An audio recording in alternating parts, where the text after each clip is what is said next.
Hi everyone, this is Rob Roy of Elliott Wave Options, and welcome to this edition of Lessons from the Market. In this edition, we're going to talk about a phenomenon that if you've listened to any of the recordings that I've done over the past several years, you have heard me mention it a number of times, and that's gaps.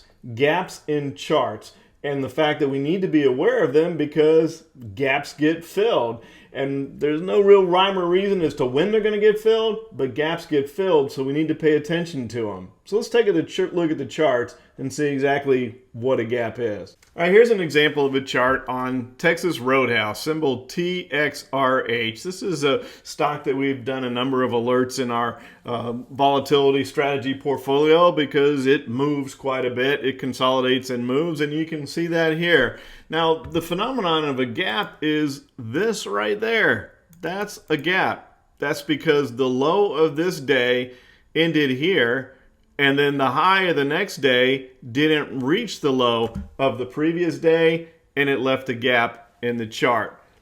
Why? What causes gaps? Gaps are order imbalances. Back before we started the pre-market trading and after-hours trading, it wasn't unusual to have a stock held because there was an order imbalance before the stock could open at ding, ding, ding, 9:30 New York time. Remember that anytime somebody wants to buy a stock, somebody else has to be willing to sell that same stock. And the market maker's job is to pair off the buyers and sellers. Now, we're fortunate in our country that if there isn't somebody to take the other side of the trade, the market makers have to take it. They don't want to, but that's part of the deal for the fact that they buy and sell and they keep that spread in the middle just for pairing orders together, because buy orders come in, sell orders come in, all they have to do is pair them off and they get to keep a little piece in the middle. So that's it's not easy money, but you get what I'm saying. It's not like they're going out trying to search for people, but if there isn't somebody to take the other side, then they take it. And that's where we get a little bit of the conspiracy theory stuff that comes into play, which I'll talk to you about in a second. But let's stay with exactly what's going on when we have a gap. Well, now we have pre-market trading that starts about 8 a.m. for some stocks, and there's orders that come in. Traders, investment companies, etc. will put orders in to buy on the open, meaning that whatever price the stock is at the open, that's where they want to buy it. So those orders come in, and in this case, there was a gap to the downside. So basically what that's telling you in general terms is more people wanted to sell that stock at the open than there were buyers. So when there's an imbalance to the sell side, the market makers then, because remember their job is to pair off the buys and sells, is to drop the price until somebody finally says, okay, I'll buy there. You know, they weren't willing to buy up here, but you drop the price far enough, then you can attract some buyers. And so the price opens lower than where it closed the previous day, and if throughout that day it never trades back up to the low of the previous day, there's a gap left. Now, this is where the conspiracy stuff comes in, because the phenomenon of gaps is that they get filled. That's the main thing that I want to talk about. And what getting filled means is that even though there's no price action, there was no trade within this price action here, look just a few days later where the high came up, and look, as soon as it hit, as soon as that high hit that low that closed that gap, boom, we went right back down. Now, eventually we moved back to the upside, but as soon as that gap got filled, it moved to the downside. And that's where kind of the conspiracy theory stuff comes in, because quite often, if there is a gap, that means that the market makers are involved. They likely weren't able to find enough people to take the other side of the trade, and that means they're holding positions. Well, market makers don't want to hold positions. Market makers want to fill orders. That's what they want to do. Boom, boom, boom, as fast as they can. Make that spread between the bid and the ask as fast as they can. They don't want to be position trading. That's not what they're there for. And so there's this conspiracy that the market makers will then manipulate the price in order to get the gap filled, because as soon as that stock trades at this price, like this high trades at that low, that means they're break even. so they can get out of the position. They don't hold it anymore, so they're out. They're done with the position, and they just can go back to filling orders, especially on this particular stock, and they're specialists on different stocks, etc. But that's what causes a gap, an order imbalance, and what we want to pay attention to is the fact that eventually they get filled. So let's take a look at the charts here, and you can see there's many of them here. There was another one, same thing, where we had a gap to the downside. A few days later, we come up, close the gap, go down. Here's another little gap, traded up, came back, and traded through it to where we closed it.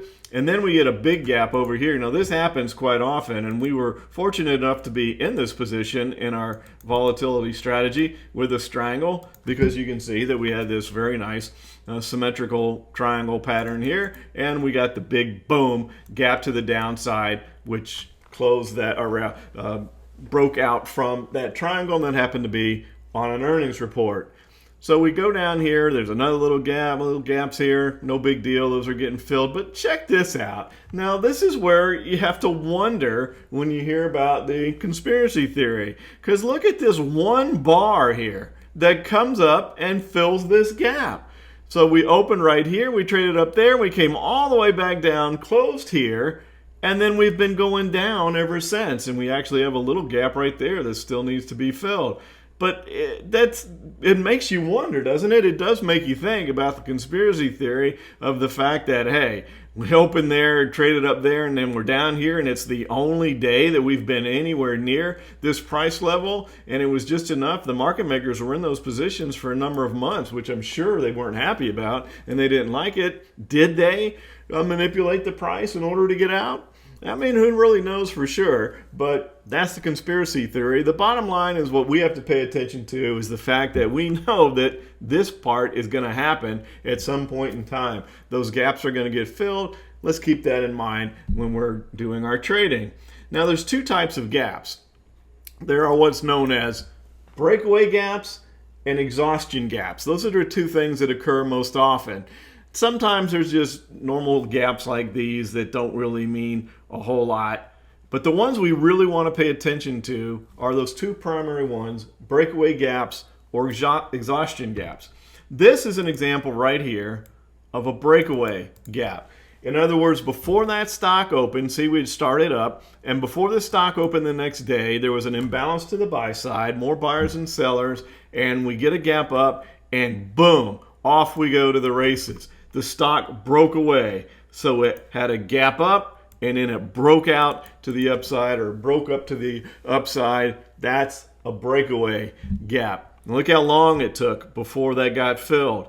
Now, the other ones we were showing you were filled fairly quickly. The one on Texas Roadhouse took a few months, but quite often the gaps get filled in relatively short order, but sometimes they take a long time. That's the problem. There's no rhyme or reason in the time frame of when they're going to get filled. We know they're going to get filled, but when? Is it going to happen quickly, or is it going to take a while? Well, understanding the phenomenon of breakaway gaps and exhaustion gaps does help us in that examination of what type of gap it may be. And one of the things that we can look at is volume.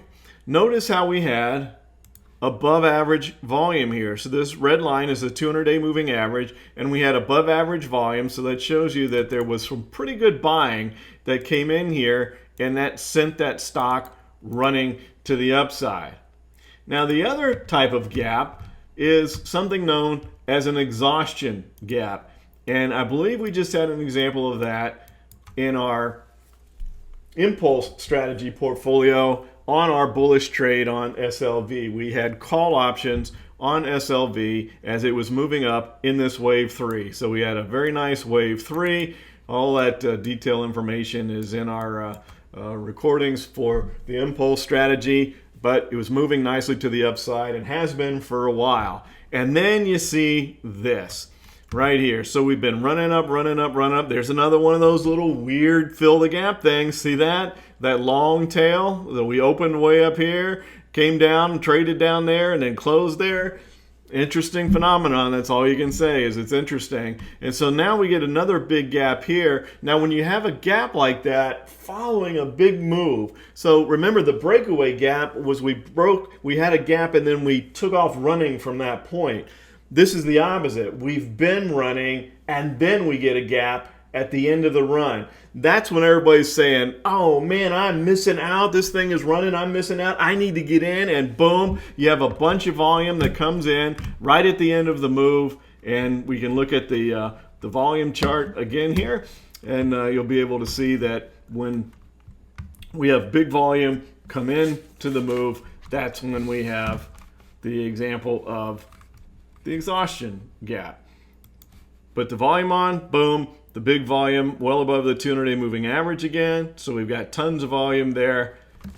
That's an exhaustion gap. That means people panicking, they don't want to miss the move.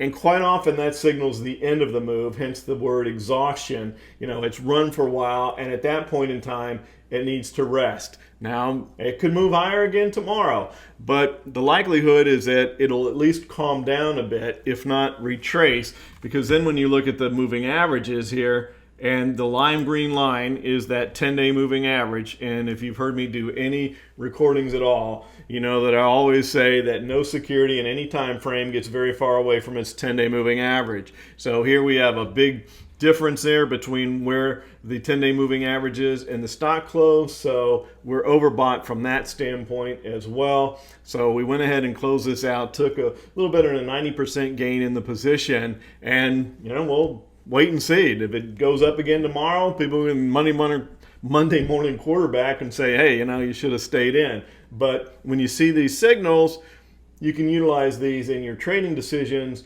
in order to make a decision on whether or not you want to stay in or take your gains and go. And that's the idea of these lessons from the market. Help us become better decision makers. Thanks for listening. Look forward to talking to you again soon. Take care, everybody.